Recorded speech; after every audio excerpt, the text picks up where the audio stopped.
People represent themselves in a way that's very different than reality, and they do it all the time. If you look at anyone's Facebook entry, you will see a carefully engineered version of that person that has something or nothing to do with the real person. Everybody's lying all the time, a little, and it doesn't make them bad people. Neve has said before that the version of himself that he communicated to Megan was the absolute best version. It was the version that he wants to be, as opposed to the harsh reality of exactly who he is. As we went around the country and showed the film to many, many people, the number of people who said to us, I had an experience like this, I had a relationship like this, was incredible. I go and watch it, and I was completely blown away. And I immediately called up Andrew Jarecki.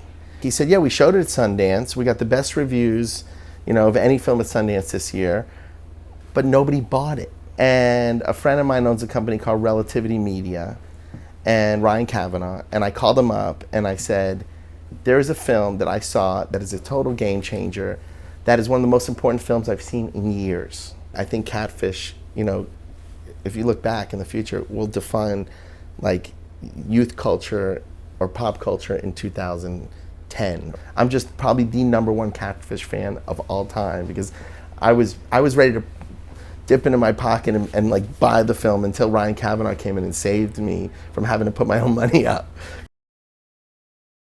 The only reason why this film could be captured, and why these moments actually exist, because these are guys who don't spend 1 second not filming everything. I took them out to dinner right after we closed, and we went to a really nice dinner, a nice restaurant, and I looked over and I noticed they have, they use these flip cams in their phones, and that's how the whole movie was shot, on flip cams and phones. And I look over and, as Nev's talking, Rel's, got his little, just like kind of sideways here on this table, like a little phone underneath, just like filming everything that's happening. And, I kind of looked at them and I was like, guys, we're at a dinner here, a nice dinner, and let's just have a chat and not film. And be like, oh, sorry. And then I'd look over and I'd see like there'd be another little camera filming everything. I'd be like, guys, I just asked, can you take that phone down? And they'd be like, oh, sorry. I definitely called them in the morning and said, guys, whatever footage you have, you got to throw it away. For me, what's so important about this movie is that it inspires passion. I can show this to a room of every age, and no matter what, half will say it's real and half will say it's fake. They will take a side, they will choose a message, and they will fight for it.